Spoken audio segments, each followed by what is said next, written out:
Hello, my name is Vince Warren. I'm the Executive Director of the Center for Constitutional Rights, and I would like to send a big thank you to the organizers of the National Black Pre-Law Conference for inviting me to be a keynote speaker today. It would be wonderful to be with you in person, but this is the way that we're rolling these days, and I think it says a lot to the great strength and fortitude and promise of this conference that it is going on even though we all can't be together. So again, thank you to the organizers for inviting me, and it's wonderful to be with you.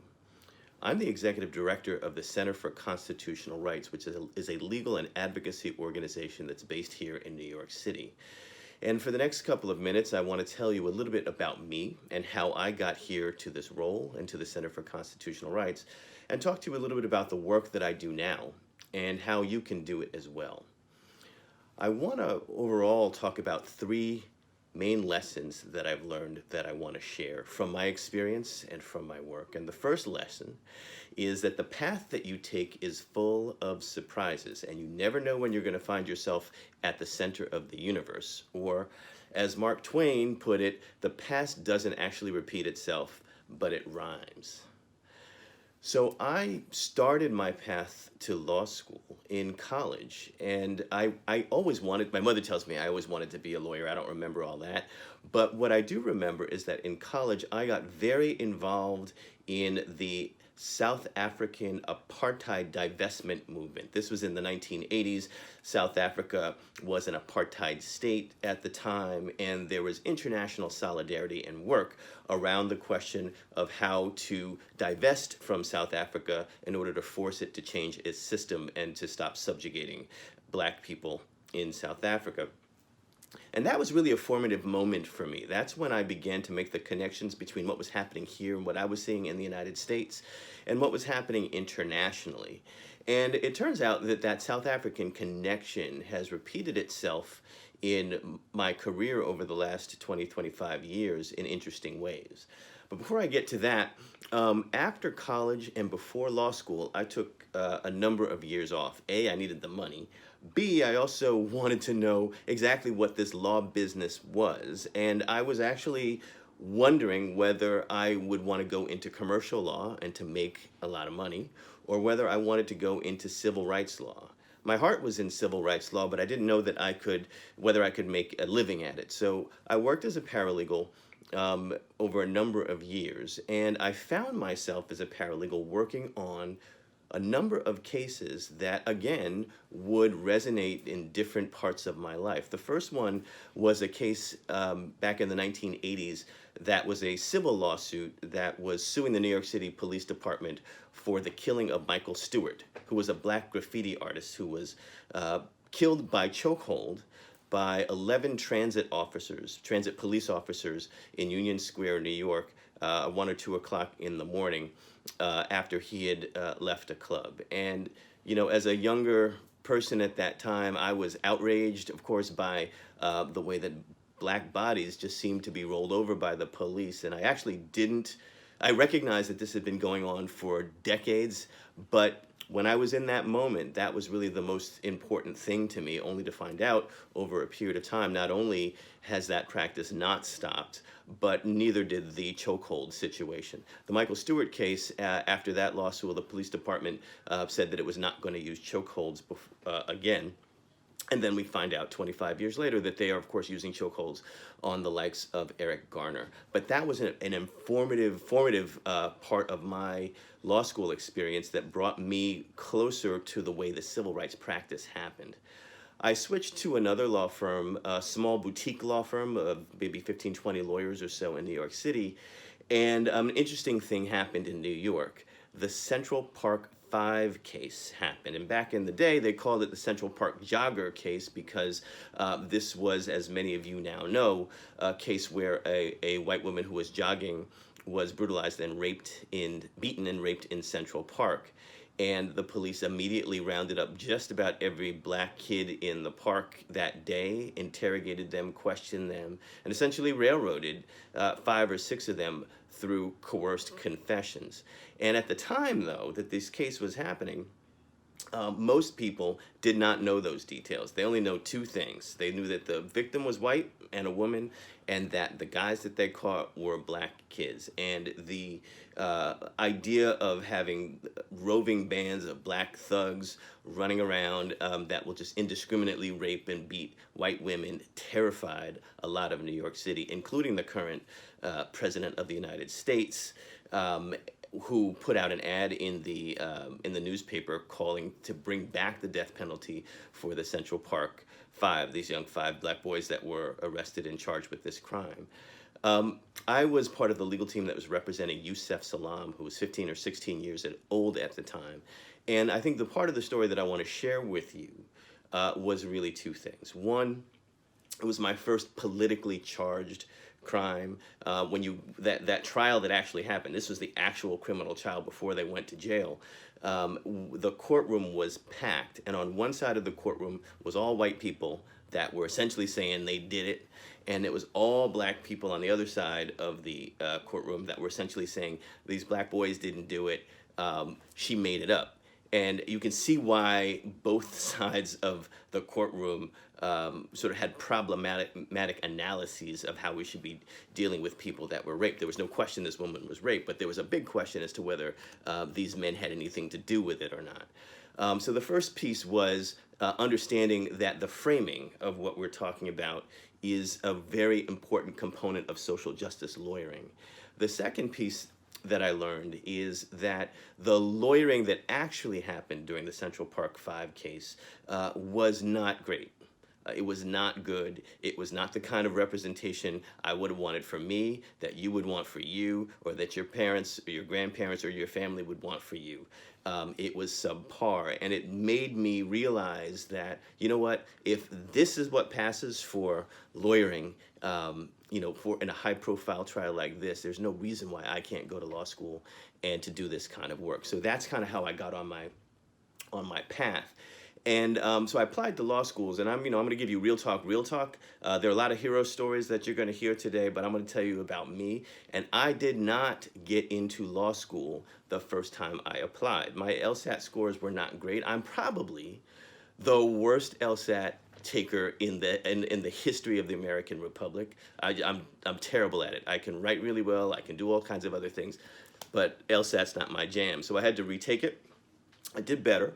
And then the second time I applied to law school, I got into a number of them, and I went to Rutgers Law School in Newark, New Jersey. So just a note here, don't sleep on the state schools in this country. We have some extraordinary state law schools, and I'm speaking for New York and New Jersey in particular, where a lot of people that we hire, a lot of people that have risen to great prominence have come from at a mere fraction of the price of the private law schools. Now, there are other things that public law schools don't have, but I just want to say that for those of you whose economic fortunes will be flowing to your family as opposed to everybody's economic fortunes flowing to you, state law schools are a great way to think about how to make ends meet, particularly if you're thinking about going into civil rights law or public interest law like I did, which doesn't pay nearly as much as going into private law. Anyway, after law school, I ended up working at the Legal Aid Society here in Brooklyn, New York. And I was a public defender for 5 years, and it was extraordinary work. It was actually some of my favorite work. I've done a lot of stuff in civil rights, international human rights, but if you cut me right now, I bleed public defender. And I bleed public defender for 3 reasons. Reason number one is that individual direct representation work, working with real clients with real problems, there is no substitute for that. It is very high stakes. They are literally depending on you, sometimes for their lives, on your ability to represent them well. Thing number two is that I am one of those David and Goliath kind of guys, and so I like doing work on behalf of the individual against a large entity like a corporation or like the state or like the criminal justice system, and it worked really well for me. Thing number three is that the skills that you get in that public defender work, things like learning how to interview clients, doing factual investigations, doing trials. I did more trials in my first 2 years as a public defender than a lot of my colleagues did in their first 6 years in private work. So if that's your jam, if that's what you're thinking that you'd like to do, public defender work is outstanding. I then went to work for a federal judge as a clerk. And just a sort of a bracket on that, most people will go directly from law school into a clerkship, and then from a clerkship into a professional opportunity. I did it backwards because I kind of do things like that sometimes. Plus, and the judge that I was very interested in working for, Judge Ronald Ellis, who was a magistrate judge in the Southern District of New York, also hired non-traditional clerks. And by non-traditional, that means that hired clerks that were from law schools beyond, the top five law schools in the country. So he really gave me an opportunity and a lot of my colleagues to experience what it was like to work within the federal court system, to work for a judge who was progressive. I learned things like federal civil procedure inside and out, which really helped me set myself up for a transition from being a public defender, which is a state court practice, to being a legitimate civil rights lawyer when I moved to the ACLU. And when I moved to the ACLU, the American Civil Liberties Union, it was in the national office here in New York, and I did racial and criminal justice litigations. Amongst the cases that I did that I was very proud of was the affirmative action case with the University of Michigan. And even before I was a law student, I remember thinking, man, I really want to get down with this affirmative action stuff. I had no idea what it was about. I didn't know how to do it. I'd never done one before. But getting to the ACLU, where they get those kind of cases, allowed me to work on that pretty extraordinarily. I want to take one step back, though, because there is this history rhyming moment that happened. Remember when I told you that my founding motivation around law school was the South African apartheid divestment? It was one of those weird things. When I was in high school, Nelson Mandela was in jail. When I was in law school, Nelson Mandela got out of jail. And by the time I was out of law school, Nelson Mandela was president of the Republic of South Africa, which will tell you how quickly things change in your short lifespan. But because things had shifted by the time I'd gotten out of law school, while I was at legal aid, I took a leave of absence, and I went with my friends and my colleagues, and we raised some money, and we actually were monitors at the South African Truth and Reconciliation hearing. So I went from being inspired by that international movement when I was in college to just a few years out of law school, actually going to be able to witness the reconciliation process as an international legal observer, which was really quite extraordinary for me. I was at the ACLU for 7 years. I was on the board of the Center for Constitutional Rights. Now, the difference between the ACLU and the Center for Constitutional Rights is that the ACLU will represent, they do a lot of outstanding work, but they largely will represent the issues, meaning that if there's a voting right issue, they're on it. If there's an immigration rights issue, they're on it, and they do it from an issue-based perspective. The Center for Constitutional Rights does it completely different. The Center for Constitutional Rights doesn't center and privilege legal issues. It centers and privileges people. And so at CCR, which we call it for short, we represent and work very closely with the social movements and the communities that people come from as they confront these issues. And it's an extraordinary organization. If you get a chance, you should look it up. Shameless plug, ccrjustice.org or at the CCR on Twitter. We do a broad range of work that is very movement-centered, that is also quite radical, and we take risks as lawyers that most lawyers don't take in order to be able to get justice. So I'll just give you an example of one of the cases that we've done at the Center for Constitutional Rights. And this falls under the category of, oh, you know what? We heard about that, but we didn't know that y'all were the ones who did it. And this is the stop and frisk case. Raise your hands if you've heard of stop and frisk. I can tell that everybody's hands are raised. That was not the case in 2007 before we filed the Floyd versus City of New York litigation. Virtually no one had heard about stop and frisk except for the people that experienced it on the daily. And this is the difference between, again, the ACLU work and the work that CCR does, is that we came into the stop and frisk litigation not because we thought just there was a legal principle at risk and that we can use the law to end it. We came into the litigation because we were asked to by community groups whose community members experienced it constantly. And they came to us and they said, is there something you can do about this? And for those of you that go into civil rights law, you will understand that difference between how it looks when you're sitting around a table in the conference room and somebody says there's good law here, we should do this issue, versus when somebody walks into your office and says our community is suffering, can you help us? The stop and frisk case actually started in 1999 when movement groups came to us about a group called the Street Crimes Unit in the New York City Police Department. And we filed that litigation. We won, it settled. The New York City Police Department said, all right, we won't do this anymore. We're gonna reform our practices. We're not gonna do, just roll up on people and, stick guns in their hands and drop drugs on them. We won't do that anymore. We promised, we signed it, here we go. We come to find out that maybe 4 or 5 years after they signed that agreement, not only did they not cease that practice, but stop and frisks were going up. And it manifests over a period of time so that over 5 million people in New York City were stopped and frisked by the police. 87% of those people that were stopped were Black and Latino. And for back in those days, people were very happy to say, well, the reason why Black people are stopped more often is because Black people commit more crimes. And here's the thing: when you're a lawyer, you don't just have to engage in philosophical debate about that. You can actually use the data. So what we had the stop and frisk data that was generated by the New York City Police Department that showed, in fact, that of the 5 million people that they stopped, and even though that the reason why they said they stopped them was because they were trying to get drugs and guns off the streets, we realized two things. Number one, that of all the people they stopped, they only arrested someone 10% of the time.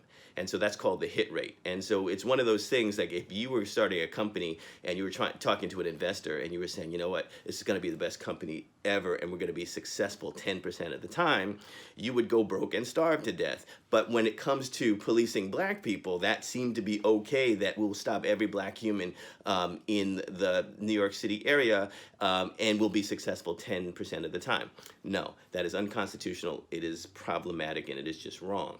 So using that data, we were able to convince the public and the courts after a 9-week trial that the stop and frisk practice that the New York City Police Department did was unconstitutional, A, and B, even if they were doing it constitutionally, it wasn't working because they were actually not finding any problems, and C, that white people were arrested just as often when they were stopped as Black people. So, it debunked a lot of the myths around Black criminality and being able to use that as a way to sort of terrorize Black communities. So that's an example of the kind of work that I was able to do at CCR. So, which brings me to lesson number 2. And lesson number 2 is that lawyering relies more on reading and writing than talking. You really do need to do the reading and the writing piece more than the talking. But social justice lawyering relies on relationships as much as reading and writing. So our freedom does not come from behind the lawyer's desk.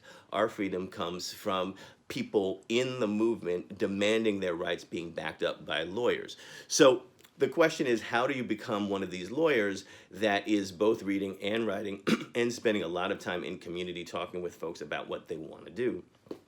And the Center for Constitutional Rights has developed an area called movement lawyering. And we've been around for over 50 years. And some of our first cases actually happened in Mississippi, where we were representing a very, very famous civil rights icon, named Fannie Lou Hamer, who was a black sharecropper that was leading people in places like Sunflower County, Mississippi, around their right to vote, only to find out that, of course, everybody in Sunflower County just denied, and throughout the South, but certainly in that county, denied people the right to vote. They had in their voting registration, I went down there recently, I was looking at some of the old documents. In order to register to vote as a black person, they would ask you, and I swear to you this is true, how many bubbles are in a bar of soap? And you had to answer that question correctly in order to be registered to vote. They would also ask you, can you name a section of the Mississippi State Constitution by heart? Now, I know lawyers that cannot, I'll tell you straight up, I cannot answer a question about the New York State Constitution at all. I know that none of you can, probably from your particular states, and it's an unfair question to ask. And that's the kind of shenanigans that were going on keeping black people from voting. Well, I'm telling you this story because one of our first clients was Fannie Lou Hamer. And when the lawyers from the Center for Constitutional Rights went down with her to meet with her, they asked, what are you trying to do and how can we help? These are things that lawyers don't do. Lawyers are like, so tell me what happened and then let's sign on the dotted line because I need to get paid. Civil rights lawyers and particularly movement lawyers are asking this question, what are you trying to do and how can we help? And she explained that in Sunflower County, they're trying to get black folks to vote and nobody will let them vote. So we ended up suing the entire county of Sunflower County, Mississippi in the 1960s and won. We got an entire countywide election overturned because black people were not allowed to vote. And that's our root. So when we talk about freedom not coming from behind your desk, now that legal work happened behind somebody's desk, there's no question about it. But the difference is that you have to be out there in the community with people to understand what's going on, because otherwise it just becomes another lawyer hero story. And, you know, we all like to be heroes, but we're in this not to get followers on Twitter. We're in this because we are trying to help our people. And sometimes that means that you have to lift the people's voices and their aims first and support them rather than leading as a lawyer. The third piece that I want to talk about, the third lesson, is that justice never came without someone taking a risk, and an enormous risk at that. So I've been privileged in my career to have been involved in litigation and advocacy about serious and almost seemingly intractable problems that are happening in the United States. The public defender system in New York and Ohio and Nevada and Montana, the human rights crisis post-Katrina in New Orleans, the pushback against affirmative action like I was talking about at the University of Michigan, the New York City Police Department, the problems of racial profiling, not just in terms of blacks and Latinos, but also in terms of Muslims and Arabs that have been happening with great alarming rate since 9/11. Also have been involved internationally in human rights hearings in South Africa, as I mentioned, but also dealing with human rights violations in Haiti after the devastating earthquake, looking at the abuses by the military, the U.S. military in places like Iraq and Abu Ghraib, human rights crises in the Middle East. I've been able to do all of that stuff through this work, having started just with a dream about being a lawyer. And the one thing that I've learned from this process is that I realize this is actually not a solo show, right? This is not Beyonce coming out and saying, look at me. This is actually about the band. And so no one does this work alone. To do this work to transform society, we have to do this as a community because it's not dependent on any one of us as individuals. So this includes that we have to understand and learn lessons from the people who came before us, from the people that are in community now, and probably most importantly for this discussion is that we in the civil rights and social justice community have to learn about your wisdom, the people who we are depending on, we are investing in as our emerging and future leaders. So I've learned that there is deep wisdom in our communities that we possess. And when we listen to it, when we nurture it, when we align our actions with it, we become much, much more powerful. There's wisdom of derived experience. What do I mean by that? Those who know how to organize massive campaigns, those who know the law, those who know the ins and outs of the legislatures, those who know how to shift the debate through words and know how to motivate people to take a stand. There's also the wisdom derived from direct experience. Those of us who know exactly what's been wrong for decades in our school systems because we went there, our kids go there, our parents go there. Those of us who know exactly what's wrong with the police department and the criminal system because our family members have been beaten or killed, or because we ourselves have been locked up unjustly. Those of us who know what's wrong with our social services because we waited for emergency services that just never came. Those have gone to meet with legislators and people that can make change and have just seen the deadness in their eyes when we tell them what's going on in our community. That's wisdom that we must be able to tap into. And then there's the wisdom of awareness and action, of being so saddened, so troubled, so concerned, or just plain angry about what you learn is happening that you're willing to step out of your day-to-day life and to be counted publicly and conspicuously so that human and civil rights abuses will not happen in your name and on your watch. And when all of that wisdom comes together, we are at our best. We are at our most powerful. We are at our most aligned. And that's when social change happens. So my greatest hope for you is that you tap into your wisdom, the wisdom of the experiences that you've had, the things that you've seen and that you know are not right, that sadness, that concern, that anxiety that you have about what's happening right now, and that you develop the wisdom derived by experience so you can deploy the law to fix these things. But it's actually not easy, right? If it was easy, shoot, we would have done it already. I wouldn't be a civil rights lawyer. Half of y'all probably wouldn't have been thinking about going to law school. We would not be talking right now. But the reason why we're here is because it is hard and it is not done. And it requires all of us to take a big risk. And risks are not easy for anyone, but especially for lawyers. Let me talk to you a little bit about lawyering and risk for a second. We as lawyers have an additional built-in challenge when it comes to risk-taking. Those of us who have entered into this work to advance social justice are challenged all the time by the relationship between moral clarity and legal clarity. To be successful and effective as a social justice lawyer, you need both moral and legal clarity. But the problem, as I see it, is that one can only gain moral clarity by looking forward, deciding that you will fight an injustice in some manner from this point forward. But because of the way the law works, legal clarity you can only gain by looking backwards. There's a thing called precedent, right? So you have to, every research thing that you do, you're not researching into the future, you're researching how courts have decided this issue in the past. So you're applying pre-existing law to the facts that have already happened. And so how do you reconcile this? Because the problem is that moral clarity is about taking risks to make change, and legal clarity in some ways is about avoiding risks and actually about not making change, or even in some ways changing, punishing the people that are actually taking these risks. So let me just give you a couple of examples of this conundrum. So no human being has ever escaped slavery without taking an enormous risk. No human being has crossed the border from Mexico or boarded a boat from Haiti or from Syria or anywhere without taking an enormous risk. These humans, many of them of our ancestors, have taken enormous risk, and each time they did it, the law sought to criminalize them. What do I mean by that? Well, think about it this way. If the law allows slavery, there are two things that means for black people. One is that if you are enslaved, you are less than human. And if you manage to escape from slavery, you are a fugitive.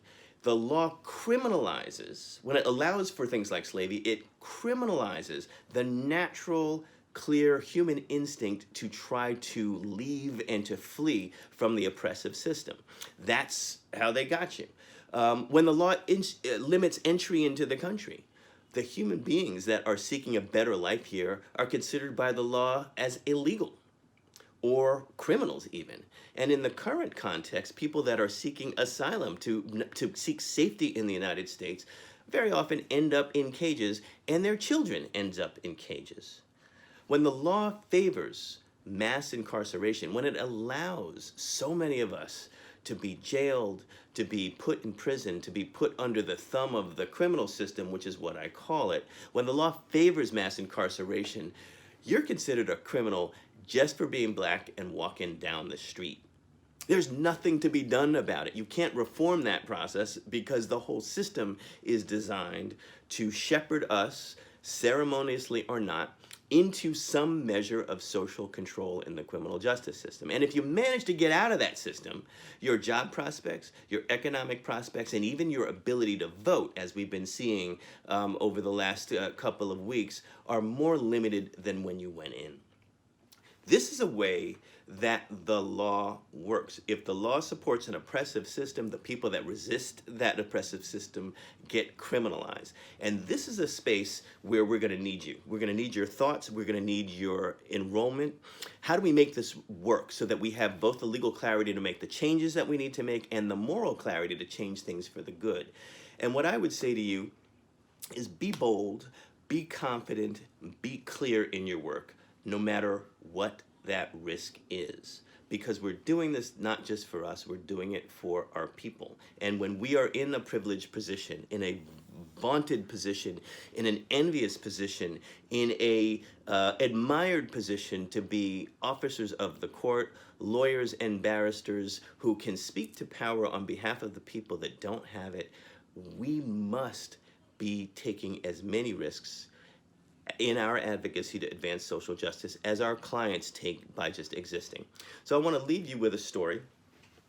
You all have heard about Brown versus Board of Education, which of course is a famous lawsuit that was won by the extraordinary Thurgood Marshall, who was the head of the NAACP Legal Defense and Educational Fund, and the case was decided in 1954, and it virtually ended the idea of separate but equal education in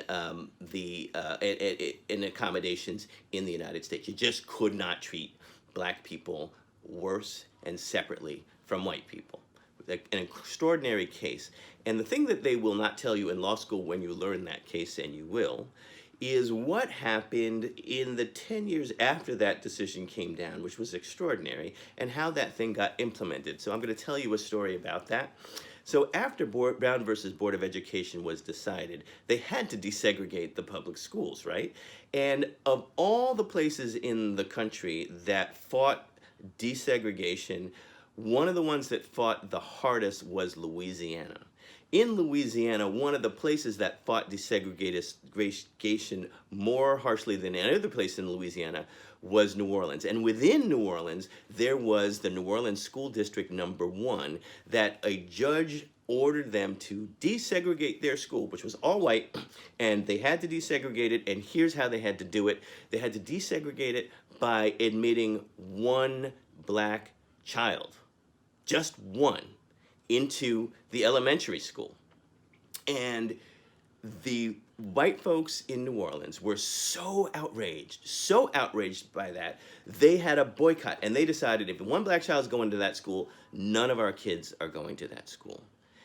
So the first day of the school year starts, the desegregation order is in place, and there's a woman by the name of Daisy Gabrielle. I think she had 5 or 6 kids, and she had a child, a daughter, that was in the 1st grade. And she was going to take her daughter to school that day. And when she gets to the school step, blocks away from the school, there was now a gauntlet. Angry white people on either side of her and her daughter. And she had to walk that path through the yelling, the screaming, the throwing, the rocks, the spitting. You can imagine the names that they called her and her daughter, and just to be able to get to that school. And I learned something about parents and protests when I was in Ferguson, when Ferguson was jumping off a couple of years ago, which is that when parents believe that something is right, they have to think long and hard of it, but they won't put their children at risk, but what they will do is that they will ensure that their children know that doing the right thing is important, which means sometimes going to protest. And so here's Daisy Gabrielle back now in the 1960s, walking her child through that gauntlet, and she's singing the 23rd Psalm as she goes through it. She gets up to the steps, and there are reporters right in front of the school entranceway. And the reporters come up to Daisy and they say, Daisy, we don't understand what's going on. Your entire community is out here boycotting and protesting. Why would you defy the community by bringing your child to school today? And the interesting thing about Daisy is that Daisy was not the black mother that was bringing her black child to school. Daisy was the white mother that was insisting that her white child go to school along with the black child. She was breaking the white boycott. And when she got up to the top of those stairs, she said to the reporter, well, when it comes to a choice between my values and my community, I will pick my values every time. To me, to me, a human being cannot take a bigger risk than doing what is right when the rest of your community is ready to say that it is wrong. And so as we think about your trajectory, as you think about your entry into law school, as you think about what you want to do as a lawyer, I want to encourage you to do something that probably a lot of other people won't do. I want to encourage you to take risks. And here's what I mean. In this country today, that if any person that puts on a hijab and walks out into the street is taking a risk of being beaten, a risk of being brutalized, being called names. Any child that walks into school and says, I am transitioning genders is taking a risk. Anybody that crosses the border seeking asylum coming into this country is taking a risk. Any black or brown person walking down the street in this society, in this America today in 2020 is taking a risk. And if our people are willing to take such enormous risks just to live their lives, my view is that we owe it to them as lawyers to risk our own comfort and our own reputation to stand next to them when we know that it's right. I want to thank all of you for your time. It's wonderful to speak with you, and thank you very much for inviting me to be the keynote speaker today.